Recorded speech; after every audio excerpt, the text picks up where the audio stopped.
Hello and welcome to Celebrating You, and I'm so excited to introduce you to Rafael Flamenco Guitarist today. Welcome. Hola, buenas tardes. Hello and good afternoon, or good evening, or good morning. And good morning, wherever you may be. The wonder of Rafael is he's actually multilingual. So for purposes of this interview, we will continue in English. So welcome, and how are you doing today? Yeah, well, okay, here down in lockdown where I am here in France, so in Brittany, and life has been strange, as it is for everybody, for the last, I think it's the sixth or seventh week we've been in lockdown now, but we're all online and we're all continuing, hopefully, with our things and our music, so all good, all's good. Wonderful, and that's in fact and indeed how I've come back into contact with you myself. I've joined onto your flamenco class, and that's why I wanted to do this interview, to let people know how easy and intriguing it is to learn flamenco on Zoom, of all places. Tell us a little bit more about that. Yeah. Well, I tried many ways of teaching on FaceTime, on Skype, WhatsApp even I've taught on as well. In fact, they all work, but recently we've been doing Zoom, partly because I don't want to give publicity to Zoom or to any. Well, you can do it on all platforms, but I found it easier just because I could actually get 7, 8, 9 people on screen, and it seemed to be the most stable platform. But the main important thing is that just regardless of what platform you use, is that it's just wonderful to be able to teach and to have new students and old students come together and have a nice group online lesson, which even 6 months ago people didn't think about, even though actually I have been teaching online for quite a long time, and just people didn't really think about it and thought, well, no, I don't want an online lesson because he's in France or in Spain or in England or whatever, and I want a one-to-one. But actually, as you just said before, you realize that in fact actually it's not bad doing the online, so long as you have a reasonable connection, which most of us do. Actually, there are benefits to teaching online as well, and actually it's not bad at all, and it's made us kind of rethink slightly our lives in what is achievable at this point in time, and we're very resourceful in that way. So that's where we got back in touch and with yourself and many other students, and this is where we are getting online teaching, which is good. And what do you feel the main benefits are with working online? For example, had you worked online with more than one student before, or was that a new thing for you? No, that's a new thing. Okay. And as I said before, I've taught quite a few people online one-to-ones. I mean, lots, so teaching a group for me was actually, well, not teaching a group, but teaching a group online was quite a challenge, because of course, as you know, I've taught many groups over the years in person, but my main concern was the lag, to be honest, because being a musician and playing something, and you not receiving it till a few seconds later is a real problem in a group if you want to actually play all together. Thankfully, we've been okay so far, but from a teacher's point of view, the main advantage I have over my students from live is actually the mute button. I thought you were going to say that. well, Look at the delight on your face. It's beautiful. It's the control and mute, but it's actually quite it works both ways. Because to be fair, as you may or may not remember from some real live lessons, I do. is that you're trying to teach and you do something and you're going through a little phrase and you say, okay, now you next, and when you go person to person, everybody's in the background and I say, oh, hang on a second, and they say, oh yes, yeah, but guitarists are addicted to their instruments, and even though you say to them, don't play now, they'll go, okay, and then they'll immediately play. And they think you can't hear them. Well, exactly. So this is really good, actually. And it's a great discovery online to have that wonderful mute. It's like beautiful power, mute button. Power. So I press the mute button, and actually, in a way, it's better. Well, not in a way. It is actually better for the students, I feel. You can answer this question in a moment, but I feel it's a very good thing for the students in the sense that whilst I'm teaching someone else in the group what to do, you can actually press your own mute button and get on and practice without disturbing the lesson, in fact. So, Exactly. that might be something that is, I presume you think is a good idea too. I think you mentioned that you actually like that. I feel the other class members really do, and it's wonderful because obviously I remember in class I'd be tinkling away thinking that you can't either see me or hear me, and Maria! of course you could, and Yeah, of course I was disturbing, but I just thought if I do it so gently, I'll be able to still practice.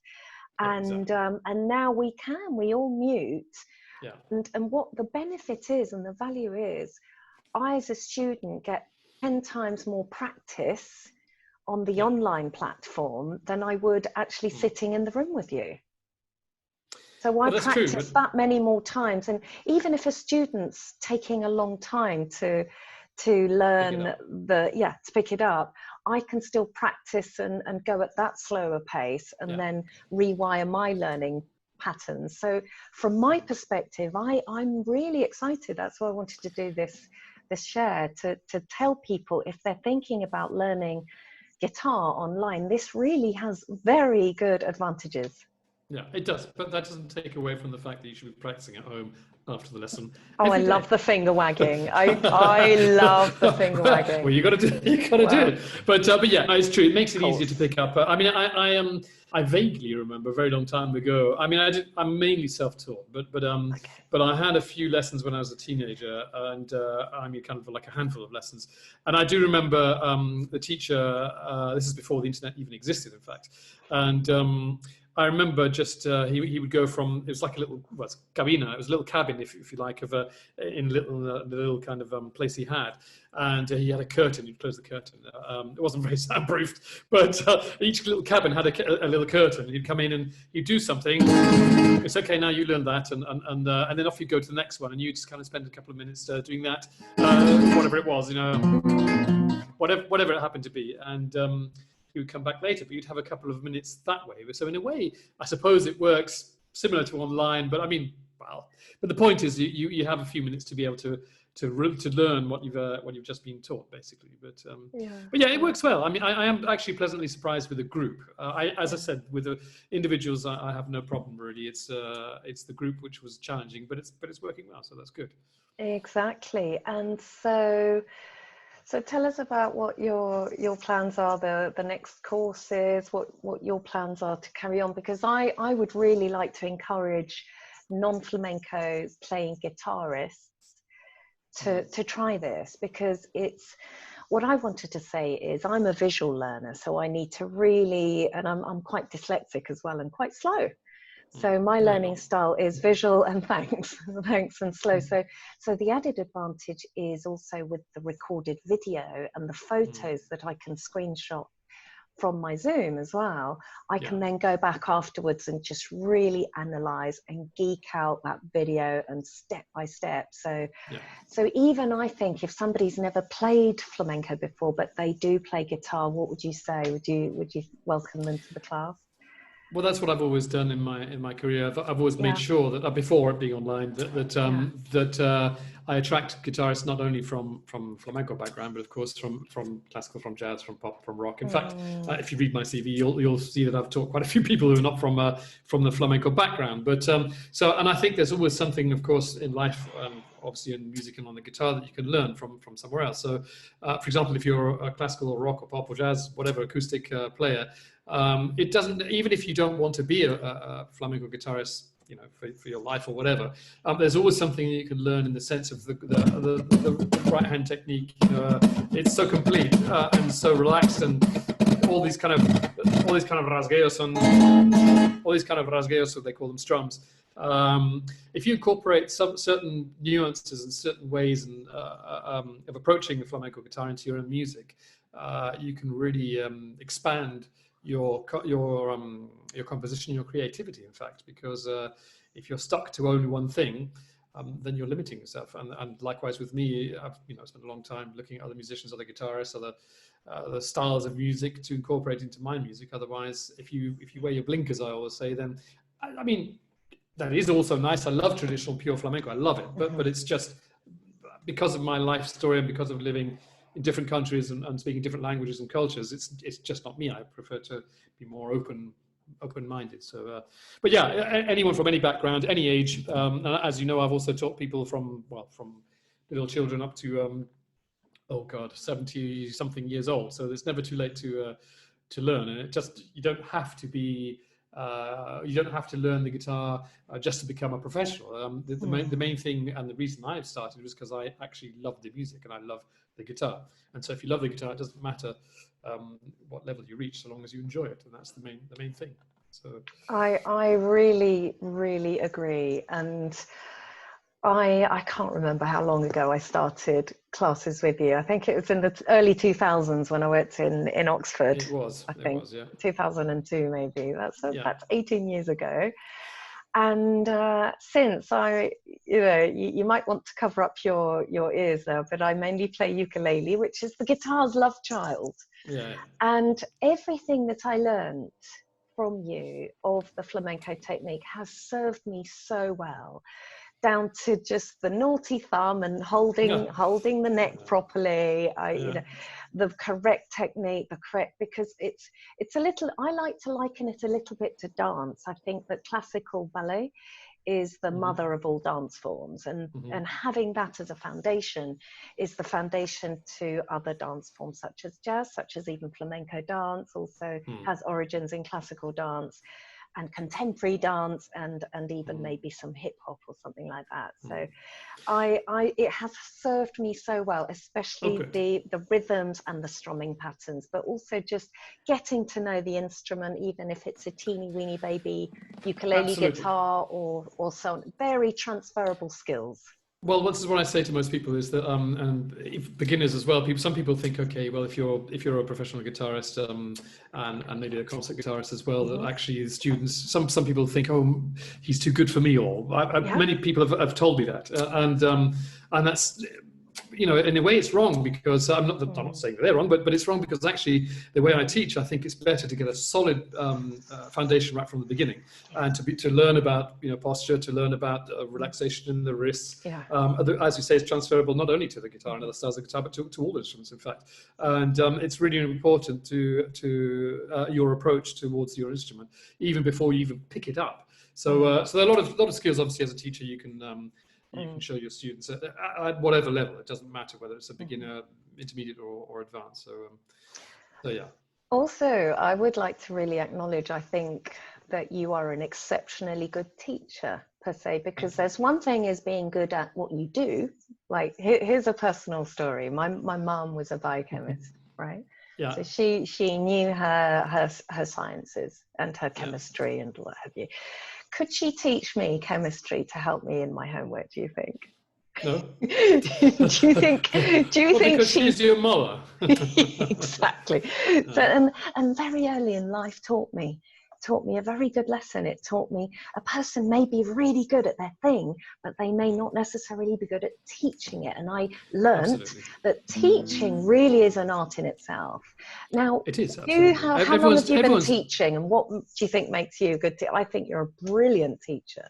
You observe like an owl.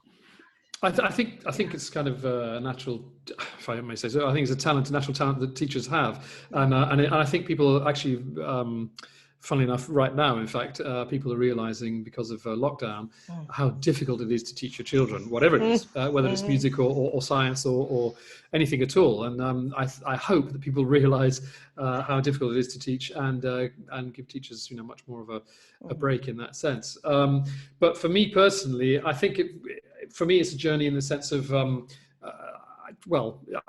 I think I was gifted and I like it anyway. But also I grew up with my father, who was he was a kind of methodologist, lecturer in linguistics and languages and culture and all that kind of stuff. And he used to give lectures around Spain in the universities, and I used to see his approach to teaching or lecturing, and it was completely different to anything I'd ever seen anywhere, but let alone in Spain. And in Spain, they'd go and they would go to a university, and I was a little boy, and I'd sit there very quietly, because it was a whole symposiums, as they do simposio there, as they do in Spain, and everyone sit down, open their books, and you'd have a whole load of people in these serious universities. Página uno, they open and they read through, and of course it was boring as hell. And then my father would come out with a dartboard or something stupid, and well, not stupid, and you'd have to throw darts in order to learn the method of the language. And so it opened my way of maybe that wasn't the best example of dartboard, but in other words, he was very creative and interactive, and he made the audience immediately relax. And so he engaged with his students. And I think from a little boy, presumably, that's how I kind of felt, and it comes across hopefully in my lessons, where I'm a communicative person anyway. I like to learn languages. I like to speak to people. So and I love the instrument. So I presume, or I hope that comes across. And I've heard over the years, many people saying, well, getting a big ego, but that I've inspired them to play and all these kind of things. So that's a nice thing for me, and it gives me more kind of energy to keep teaching and keep playing the guitar in that way. So I presume that's it. Anyway. I would like to add as well that obviously I've had other music teachers. You've not been the only one. Okay, traitor. I know. Guitar, also vocal lessons and so on. Yeah. And sometimes I have had the experience of feeling stupid or feeling incapable, not good enough. And you never do that. You've just got this real respect for the person that's trying to learn. And you've never made me feel, and I think any of the other students, like stupid or slow, because with education and learning, I think we've all had the experience at school of some kind of feeling of difficulty or embarrassment in a school learning situation. Yeah. So there's that association with learning, especially in adult education, adult learning, whereby there's just that little bit of unrelaxation and fear, really, with what if I get it wrong? What if obviously we're here to learn, so it's all about getting it wrong, but you just always help us to just relax and give us that understanding of, you can't get this wrong, just relax this bit, just listen again and do it. And it's just I'd say you've got a very compassionate teaching style, which is what helps to learn. Well, I think that's being a teacher, whatever instrument or whatever. Well, a good teacher. Or good teacher, but I think you have to be partly a psychologist. Yeah, and you have to you have to know your students, and you have to enjoy doing it. You have to. I don't know. I think also, because I can remember being, teaching myself, as it were, most of the stuff that I know is that I know how hard it is to learn. And as I said before, from learning with my, perhaps watching my father, is that I know how people learn better, and I know that they learn better if they're comfortable and relaxed. And if I'm enjoying myself, then hopefully they will, and that's the way to learn from my point of view. That's wonderful. Well, I really think, and I invite you, watcher, listener, to check it out and to have a go. Lockdown, I keep seeing on Facebook, people are going, wow, I'm going to pick up my guitar and I'm going to do it. I'm really going to learn the guitar. So I invite you, with a soundtrack. We invite you to give this a go, and we will post all the details underneath of how you can find out more about joining Rafael's classes. Absolutely, and as you know, I do my classes in English and in español, por supuesto, en français aussi, anche in italiano. So, amazing! In 4 languages, I can tell you how to strum your stuff. That's incredible! In 4 languages. So yeah. Welcome to this world of flamenco insanity. It's great. And it's a beautiful, very mysterious, wonderful world. I really, really invite you to come and join us. Thank you, Maria. Thank you so much for sharing your wisdom and your teaching and learning experience. And let's keep flamencoing. And do you want to play us out with some fancy super? That's what you're learning now, so you might as well do it. It is. Ole, thank you so much. Have a good evening. Adios, bye. Adios, Bye, thank bye. you. Ciao, ciao.